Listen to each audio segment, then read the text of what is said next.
Welcome to the Alcohol Free Life podcast, brought to you by thesoberclub.com. I'm Janey Grace. This is for you if you've quit the booze or you'd like to, or maybe you're just sober curious. I'll bring you tips and motivation without any judgment, and there'll be inspiration from experts, quit-lit authors, and sober heroes.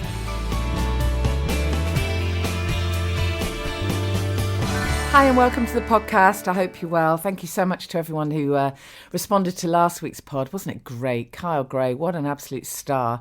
Just really, I just love the way he's so down to earth and yet just so uplifting. It really does make a difference when you focus on the angels taking care of you, right?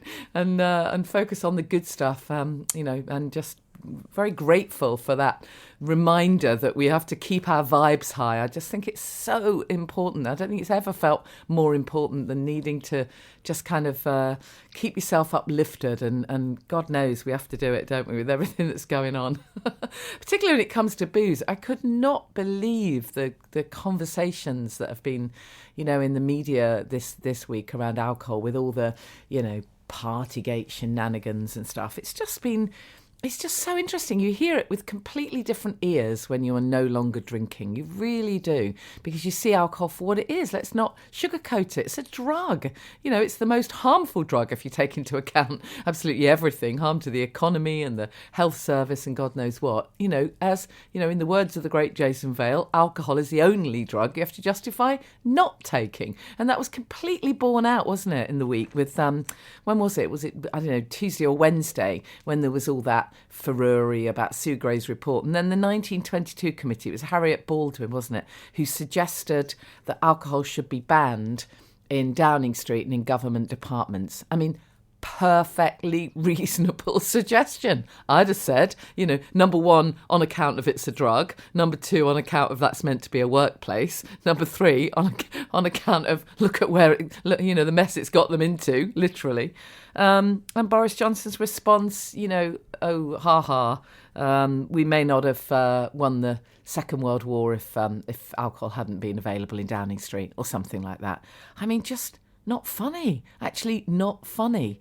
It's just, the emperor's not wearing any clothes, right? At some point, we're going to find this.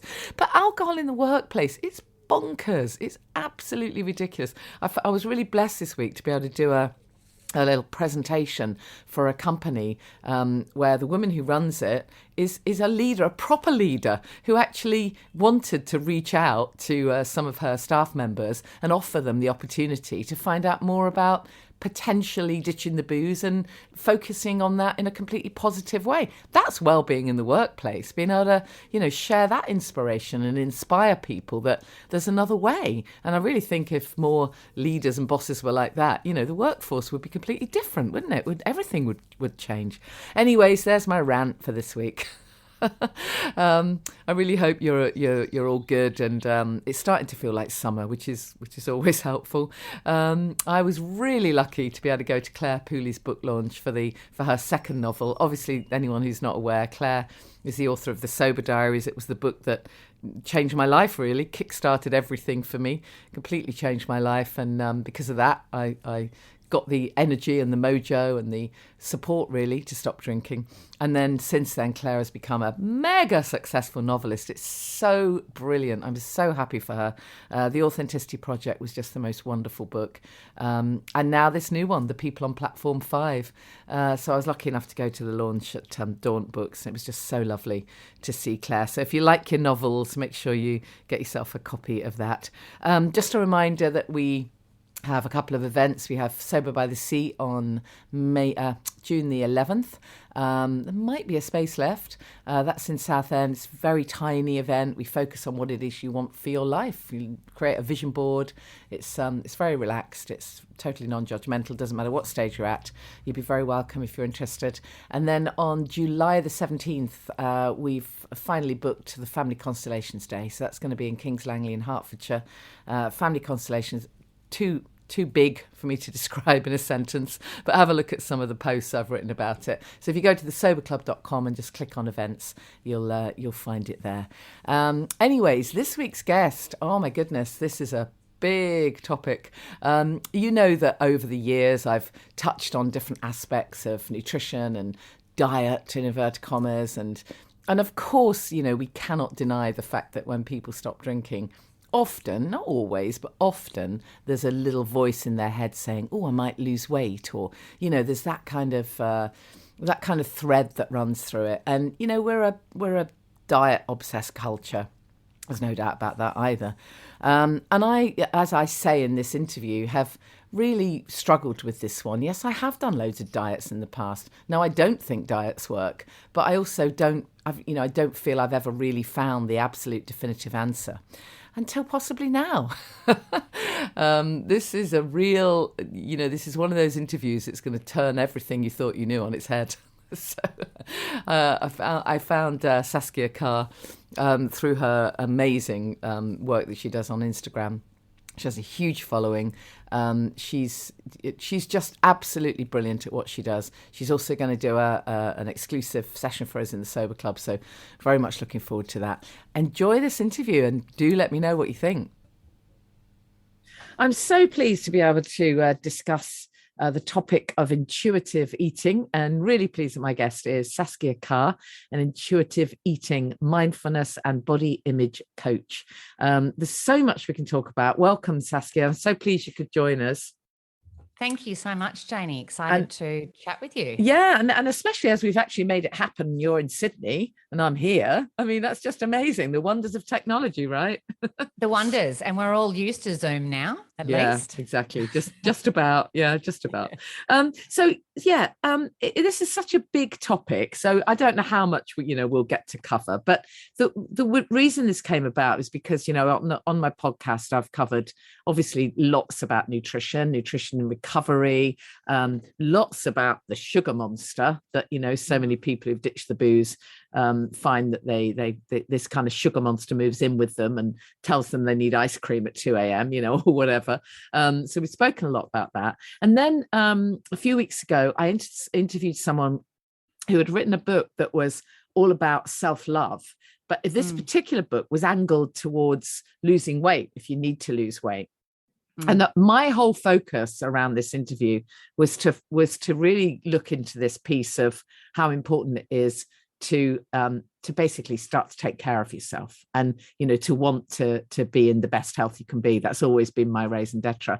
But I was kind of made aware that it might not have been taken that way. And one thing I absolutely want to make 100% clear is that I am not an advocate of weight loss. What the hell, any more than I would say, it's crazy. It has to be about loving yourself ultimately, doesn't it? And it has to be about, as you call it, intuitive eating, and just getting to know your own body. So I really wanted to speak to somebody who, this is their sort of passion.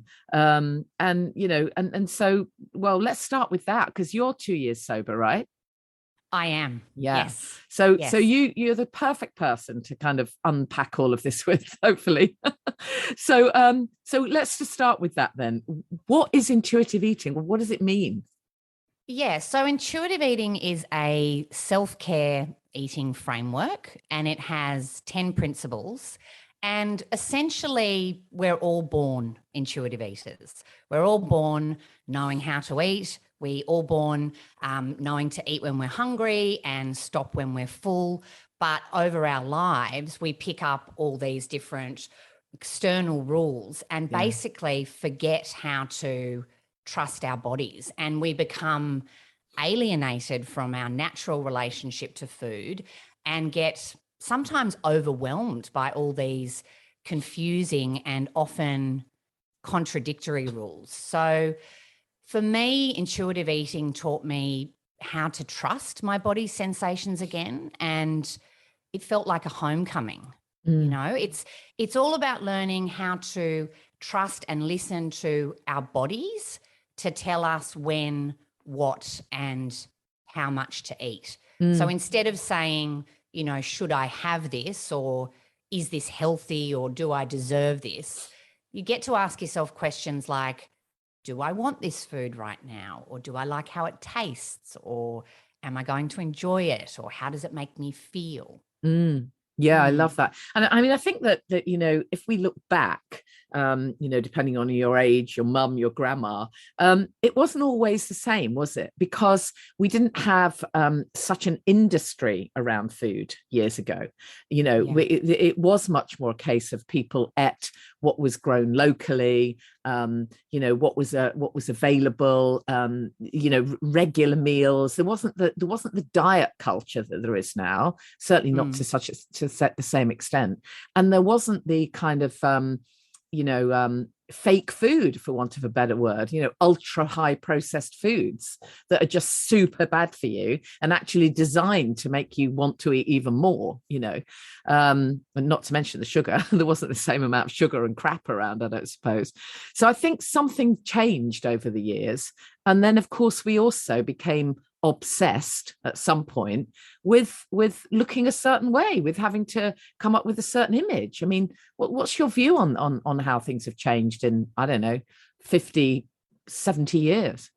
Well, look, it's interesting. So when we talk about diet culture, I really like the description from an author called Christy Harrison, and she describes diet culture as putting thinness on a pedestal and equating health with moral virtue, promoting weight loss as a means of attaining higher status, and demonizing certain ways of eating whilst elevating others. Yeah. And what she talks about is that diet, or the word diet, isn't very kind of sexy anymore. It's quite 90s. So what we have now is more this wellness diet, or this kind of modern incarnation of diet culture, which still has a lot of fear around food. And that might be fear around sugar or fear around processed food. But still, it is a way which creates a relationship with food where we're not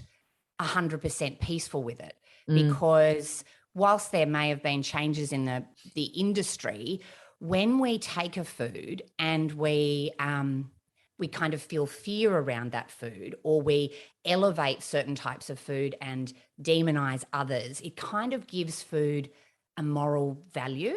Yeah. And what we're trying to do with intuitive eating is see all foods as morally equal. So we understand that broccoli and chocolate don't have the same nutritional makeup, but we don't see that we are bad people or that one food is good or bad. So processed food with intuitive eating does fit, like all foods fit. And what we find is that when we give ourselves unconditional permission to eat all types of food, our relationship with those foods changes. So sugar is a perfect example. So when I was dieting myself, I was absolutely convinced that I was addicted to sugar. It had a feeling of addiction to me. I would remember a feeling of like an ice cream calling me from the freezer and like this real needing to eat it. But what I found was, over time, when I gave myself unconditional permission and access to eat sugar whenever I wanted it, my relationship to it completely changed. And even the research around sugar, what we see with that is the research is about rats.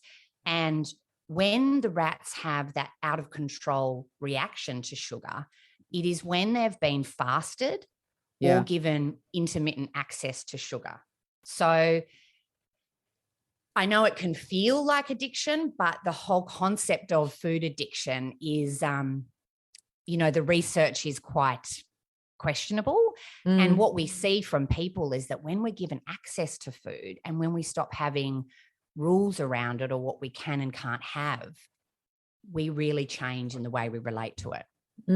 I mean, I know there are going to be people listening who think, well, I can't quite get my head around that, for the reason that, if I am out of, I can understand that from the place of, if you are very comfortable in your own skin, if you do feel balanced, if you do love yourself, if you've got a few of those pieces in place, from that place, I can understand it. But if you're someone who is feeling really quite chaotic, maybe you've only just stopped drinking, and and you feel out of control, that's just the way it feels, and then you give yourself permission to have as much sugar as you want, you're going to end up feeling utterly miserable, aren't you?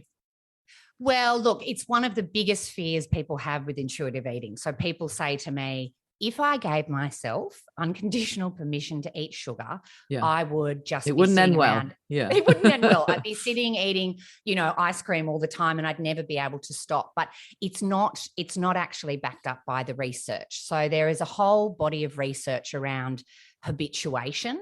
And it's that idea of, the leftover effect. If you had pizza on Friday night and then ate it again on Saturday night or Sunday night, well, first of all, it probably wouldn't taste very good by that stage, but you just kind of, the excitement's taken away from it. And also the scarcity mentality. So if you are eating sugar, but what is going on in the back of your mind is like, this is naughty, I'm bad, I'm doing something wrong, I'm going to have to get myself together tomorrow, the diet starts tomorrow. You've got this scarcity mentality. So you want to get it in all while you can. If you know that you can eat it tomorrow, the next day, forever, for the rest of your life, it is very different. And coming back to your question about the feeling out of control, there is an early stage in intuitive eating where you will be eating a lot of previously off-limit foods. And that is definitely a phase. But you move through that phase and you reach a new phase. And my clients will say to me on a call, I cannot tell you, I've got chocolate in the cupboard and I forgot it was there. I didn't even know it was there. I mean, my husband would hide chocolate in the shed because he wanted it in the house. And I would say, I can't have that in the house. I simply can't have it, or I'll eat it all. And now I can have chocolate all the time in the house and have it when I want it, but I don't have that relationship to it. So it's only really by doing it and going through the process where you think, this is amazing. And the point is not that you stop eating that food. It's not that you burn out on sugar and never want to have it again. It's that you can have it when you want it. And there might be sweet food that you find that when you actually give yourself permission to eat it, you don't even like it as much as you thought you did. Yeah. I mean, everything you're saying really underlines this truth that food is so linked to emotions, or at least that's how we make it, don't we? We have all these associations, that, as you say, I'm bad if I have that, or if I'm feeling miserable, sugar will be a comfort, which of course starts in childhood, doesn't it? You fall over and you're given a biscuit or a sweet, to dry your tears. I mean that has to change, surely. That association with food as comfort. What's your view on that? I think food is a beautiful way to comfort yourself.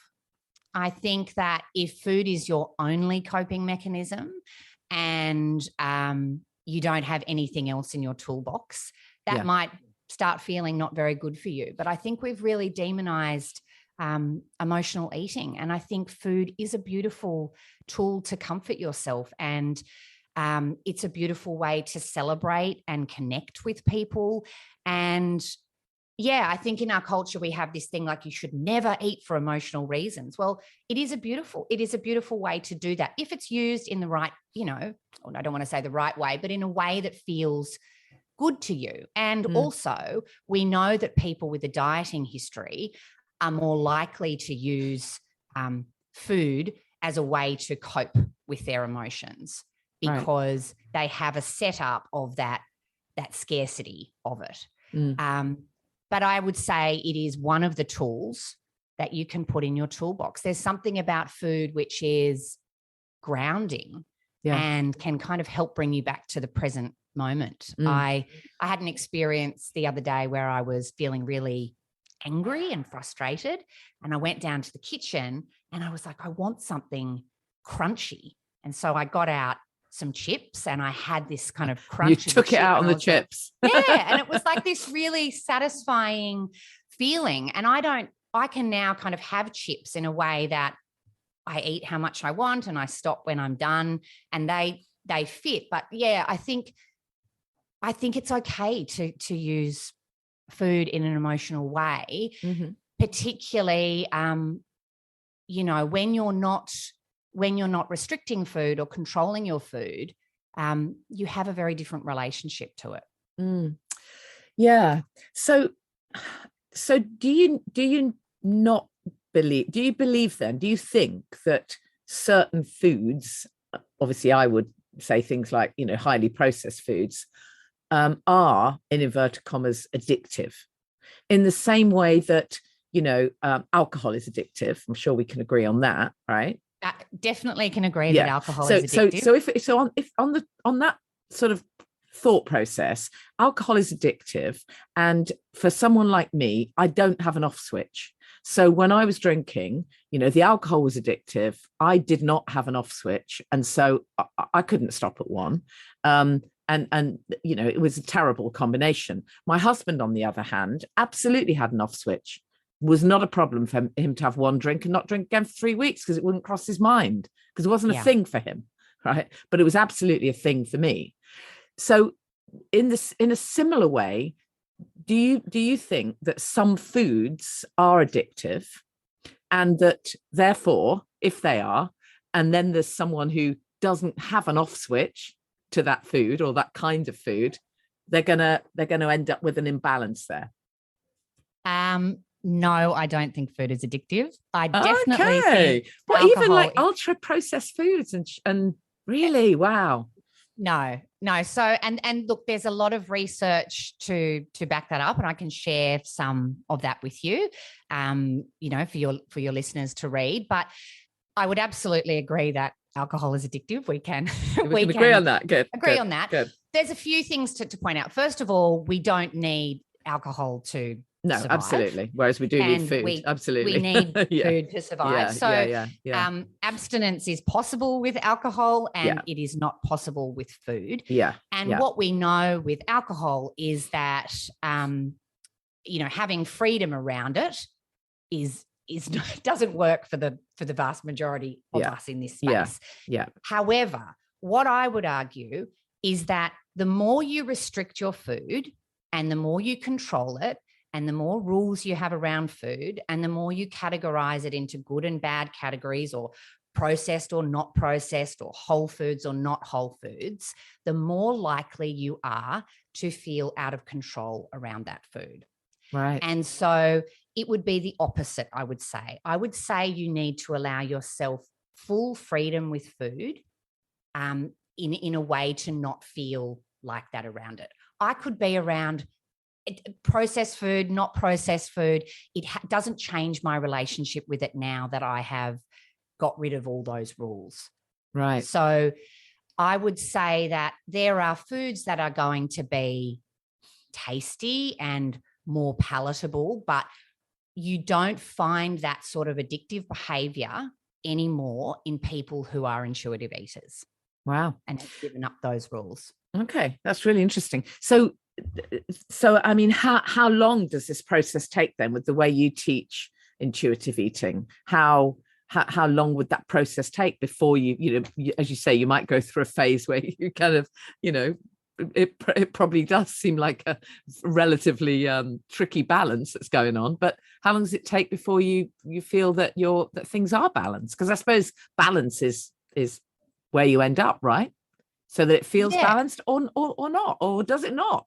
I mean, well, look, it's a great question. It's a bit like how long's a piece of string? Well, how long does it take to stop drinking? True. So for some people, it's a great comparison with drinking. Some people might have to try and give up drinking 50 times, 100 times before it's successful for them. The same with this. I found for me, when I gave up drinking, that I was in this new state of having my eyes opened to so many things. I was in this raw state, and I looked around and thought, what else in my life is like that? You've got rid of this alcohol. And then I was like, wow, my relationship with food, this is so disordered. I spend all my time thinking about food, worrying about food, feeling bad about what I've eaten, feeling guilty. And so for me, I threw myself into it very quickly. But for other people, it might be just starting to read a bit and then getting the kind of research there and following people on Instagram. So it's very different for each person. It's going to depend on what sort of space they're in, how long they've been restricting their food for or dieting, and how quickly they can allow themselves to move into this process, because it's radical. It is so out there to say to somebody, I'm telling you, you can eat whatever food you like, in whatever quantities you like, whenever you like, and your body is going to tell you how to do that. But we're so out of tune with it. We are. We are totally out of tune. I absolutely agree. And I so absolutely agree with that. For me, alcohol really takes us away from our intuition. Yeah. And I think that diet culture does as well. So what I find really sad is that people can leave alcohol behind, this thing that kept them trapped, and that numbed them and that kept them disconnected from their intuition, and then leave that behind and start going into all these, this obsession with food and what they should be eating and what they shouldn't be eating. And it's still not listening to their bodies. It's still external things telling you what you should be doing and what you shouldn't be doing. So in answer to your question, it can take some people 6 months, it can take other people 3 months, it can take people a year, 2 years more. It's really dependent on the individual and their situation. And also it is dependent on whether or not that person is going to recover in a smaller body or if they're going to recover in a larger body. Because for those recovering in larger bodies, they're doing the internal work and working on their own personal body image, but then they have to go into society where weight stigma treats them in a really horrendous way, and where they experience weight stigma at the doctors, and where they don't have the same access to public spaces and all sorts of stuff. So it is dependent on the individual. But just talking about that for a moment, you as you say that, that's a great phrase, those recovering in a larger body, that's exactly what it is. But what about people who for whom it's hard to even phrase this question, because I don't know how to say it in a way that doesn't seem, I'll just say it because that's what people are going to want me to do, right? Okay. Yes. if you feel that you are carrying extra weight that's not serving your health, forget about what society says, forget about looks and trying to look a certain way. I'm sure we could agree that there can be a correlation between health and weight, right? Could we agree on that? We could agree that there is a correlation. Yeah, yes. That's all I'm saying. I'm absolutely not saying that thin is good. 100% not. But if you are carrying weight to the extent that you feel unhealthy in your in your own bodies, it's not about how you look necessarily, but you feel there are health issues. In that instance, would this approach work in terms of helping you to if weight needs to be reduced so that you feel more healthy? Will that happen naturally because you're being kinder to yourself? No, not necessarily. So with intuitive eating, maybe you can think of a better question, because you probably know the one I'm trying to ask. I can look. I can answer it. So let me answer your question first about intuitive eating. Intuitive eating is a weight neutral approach. So there is nothing to do, and I want to be really clear, intuitive eating is not about losing weight. Intuitive eating is about improving your relationship with food and improving your relationship with your body. And that may result in your body staying the same. It may result in weight gain, and it may result in weight loss, depending on how closely you were to your natural body's set point weight range. So that's first of all what I wanted to say. The second thing is that I really want to acknowledge that body diversity is real. We could all eat and exercise exactly the same and have totally different bodies. We've been sold this myth that we're fully in control of the size and shape of our bodies. And it's just not correct. There are over 100 different factors which impact our weight. And so much of it is about genetics. And we simply don't have a safe, effective or permanent way to lose weight. So that's the first thing to say. Yeah, I mean, just on that for a moment, just to chip in there, I think, you've explained that really, really well, because it's always frustrated the hell out of me that you constantly read articles saying that if your waist is bigger than whatever the hell it is, some like doll measurement, literally one of my daughter's dolls measurement, like call the cavalry, yes. You're obese.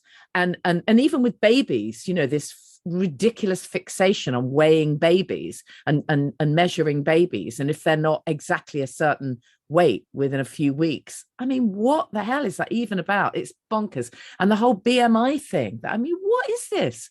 That kind of stuff really frustrates the hell out of me, because it's not one size fits all. It can't possibly be. No. And the BMI is really not a good barometer of health at all. So absolutely. So we have body diversity, and it is real, even though society would like us all to fit into, the same mold. That's not going to happen. But also, weight and health aren't the same thing. I really want to be clear that weight and health aren't the same thing, and weight isn't a behavior. So we can engage in a lot of amazing health promoting behaviors. We can move our bodies. We can increase our fruit and vegetable intake. We can improve our stress. We can work on our sleep and still not lose any weight. Yeah. So if we're actually focusing on well-being, let's step away from weight entirely. And what we know, as we said, is that there is a correlation between higher body weight and certain health issues, but we don't know why. So what we do know is that there's a possibility that the reason that these health issues exist is because of weight stigma and weight cycling, so yo-yo dieting, healthcare avoidance, and also discriminatory healthcare, which worsen both physical and mental health. And these could all be responsible, partially or entirely, for the poor physical health outcomes associated with being in a larger body. So, studies show that weight stigma actually increases the risk of high blood pressure and diabetes and high cholesterol and eating disorders. So, it's not risk-free weight loss. There's dieting is, and when I say dieting, I'm not just referring to fad diets, I'm referring to lifestyle changes as well. They're one of the biggest predictors of eating disorders. Right. And eating disorders have doubled since the early 2000s. Yeah. So, here we are telling people to focus on weight loss, and yet there is a lot of harm associated with that. So I would say, if you want to focus on your health and that's important to you, focus on health promoting behaviors, because that's actually something you can do. And as I said before, weight isn't a behavior. Yeah, that's very powerful. It's really true. I also think, what you said about, I forget exactly how you phrased it, but it just reminded me of the importance of when people first stop drinking. So many people decide they want to stop drinking. And one of their main reasons is because they decide they want to lose weight. So then they do that absolute devastating nightmare thing of putting themselves on some kind of hideous diet or fasting, and also trying to ditch the booze, and it's just chaos. And actually the reverse is true. When you stop drinking, you absolutely need those good nutrients in your body. You need food. You absolutely need food, because the brain chemistry piece is completely shot.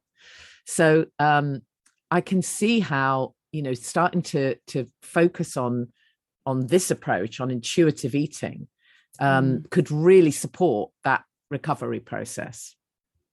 Absolutely. And we do know that people who've had, issues with alcohol or a complicated relationship with alcohol also have a complicated relationship with food. We see it a lot. Yeah.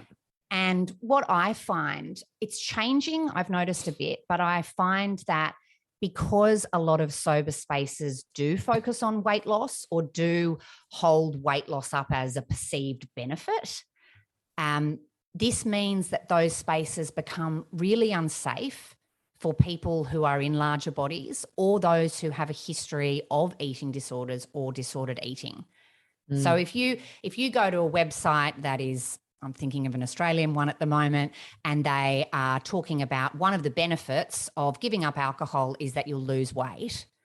What does that say to people in larger bodies? That it's a benefit to not look like me?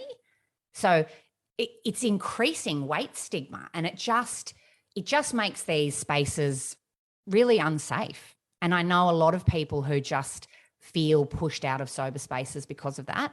I am noticing a shift now, but yeah, I think it's really important to separate those things to be more inclusive in these spaces. Yeah. Yeah. So for anyone listening who's, really interested in this, what where would we start? Can you give us just a couple of tips that we could start to think about if this is an approach we want to take? Yeah. So intuitive eating, there is a book which is by Evelyn Tribole and Elise Resch. Maybe you can send me the link to that. I'll send you the link. I'll pop it on the notes. Yeah. That's that it was written over 25 years ago, and it's a brilliant place to start. What's that called? It's called Intuitive Eating. Okay, cool. So that's where this whole thing came from. Yeah. And there are 10 principles of intuitive eating. So that would be a great place to start. I would also suggest reading the book Anti-Diet by Christy Harrison, who I mentioned earlier. That is a brilliant book. And there are a lot of people on Instagram in the anti-diet space. There are more anti-diet and sober people slowly popping up. Oh, good. Because I'm guessing that's an important kind of area for you, is that, this connection with where this fits into the sober space, this whole, just everything to do with, the diet culture, the wellness thing, as we've already alluded to, it can slip into that sober space and actually stop people from going ahead and ditching the booze. Yeah. And look, there are so many similarities too. I was thinking about this last night, and, when you stop drinking and then suddenly you're just there, you and your emotions. Yes, absolutely. You have to feel all the feels. Feeling all the feelings. It's the same with giving up food restriction, because food restriction, body dissatisfaction, and controlling our food is another way to cope. And it is another way to numb. Yeah. When you're sitting there feeling anxiety in your stomach, and then the next thing you think is, I can't have a drink. I don't drink anymore. What will I do? Let's make a plan for my food for the week. How will I be good?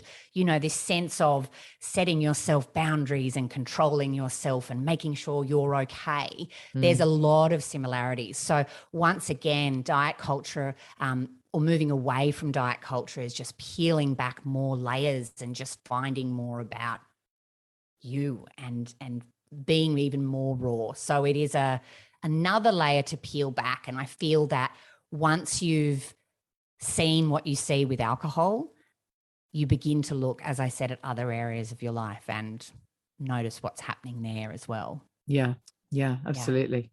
And where can we find more about your work then? How do you work with people? The best way to find me is on Instagram. So I am at intuitively.eaten, and I do one-on-one coaching with primarily women, but all folks. And we do that via Zoom. So I work with people all over the world. And I think we mentioned this before, but I'm also a mindfulness meditation teacher. So I use mindfulness. Okay. Yeah. Cool. So I use mindfulness in my work around I mean, I'm guessing eating. I'm guessing that's very much part of it. That's very connected, because that's exactly it, isn't it? We have to learn to become mindful, so we can start to be comfortable in our own skin. Yeah, and so we can reconnect with the sensations in our body as well. You know, when we're doing intuitive eating, we're asking our bodies to tell us when to eat, what to eat, how much to eat. So we're becoming more in touch with our hunger and satiety cues, our satisfaction cues. And of course, with mindfulness, we're becoming more aware of the sensations of our body and what that might be telling us in regards to how we're feeling or what emotions are happening for us. So there's definitely a lot of coming home to the body and trusting the intelligence of our body and the wisdom of our body, rather than looking out to some external person, some external book or program to tell us what to do. Yeah, so important. And something I've touched on before is that you're so right. It's all about what's going on with how we feel about ourselves. It can't possibly be about the weight. And I've shared a story before about someone I know who used to work in that space of working with people who were slimming, some kind of slimming, whatever it is, organization, one of those things. And she had a situation where a woman had lost a massive amount of weight. And so they kind of gave her some accolade of, Slimmer of the Month, or, one of those awful things, and invited her to go and have a complete makeover and choose clothes and hairstyle and all of this stuff. And this colleague of mine, it completely turned her around. It changed her thinking 360, because she saw this woman who had been so desperate to lose weight, to then become happy and everything to be good. And actually, when she took her out to kind of choose clothes, she really couldn't bear to look at anything. She didn't want to look in the mirror. It had changed nothing about how she was. Yeah. It was just she was going to pick a different size off the shelf. That's it.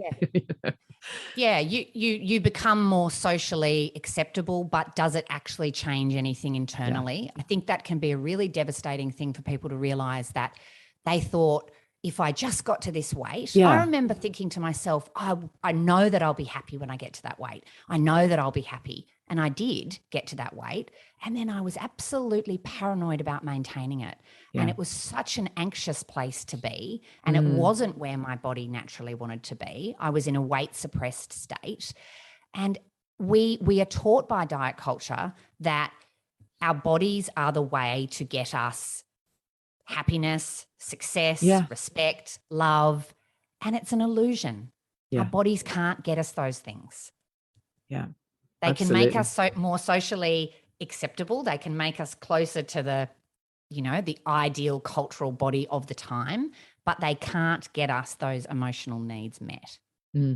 Yeah. It's fascinating to talk to you. It really is. Great stuff. I love it. I'll definitely have a look at the books that you mentioned. I'd love to dig a bit deeper into this. And where's your book? Have you not written a book yet? I haven't written a book yet. Oh, no. Come on. I haven't written a book yet. Okay, that'll have to be next. Yeah, that'll be next. I've actually got 2 more books I just wanted to share, right at the end, that are sitting here. This book's brilliant. It's called The Body Is Not an Apology. Great title. Power of Radical Self-Love, and that's by Sonia Renee Taylor. Great. And then there is another brilliant book called What We Don't Talk About When We Talk About Fat by Aubrey Gordon. And Aubrey Gordon also has a brilliant and hilarious podcast called Maintenance Phase. And they really do, she co-hosts that with someone called Michael Hobbs, and they do a brilliant investigation of the connection between weight and health. So fantastic. I would suggest listening to that. They spend, don't quote me on this, but something like 90 to 100 hours preparing for these episodes. And there is so much scientific stuff in there that will just potentially blow your mind. So great. Amazing. Wow, definitely food for thought, literally. Definitely Thank you food for thought. so much, Saskia. I really appreciate it. Amazing work that you're doing. Thank you for giving us a different spin on it. I mean, I thought I'd kind of been around the houses with all of this, but here I am. I'm still saying stuff that actually, when I think about it, it isn't quite right. So, it's really good to be challenged on all of this, and I love the idea that it's all food's food, right? And let's not demonize any of it, and let's not demonize ourselves either. Absolutely, yeah, love it. Exactly. Yeah, thank you so much for having me. It's been an absolute pleasure. I really appreciate it. Thank you for getting up early, and you're up early and I'm up late. That's right. Yes, we've made it work though. Yeah, absolutely. Thank you ever so much. I really appreciate it. And I'll put those links. If you can pop me the info for those books, and I'll put all that in the show notes, and obviously mention your where to find you as well. Thanks a lot, Saskia. Appreciate it.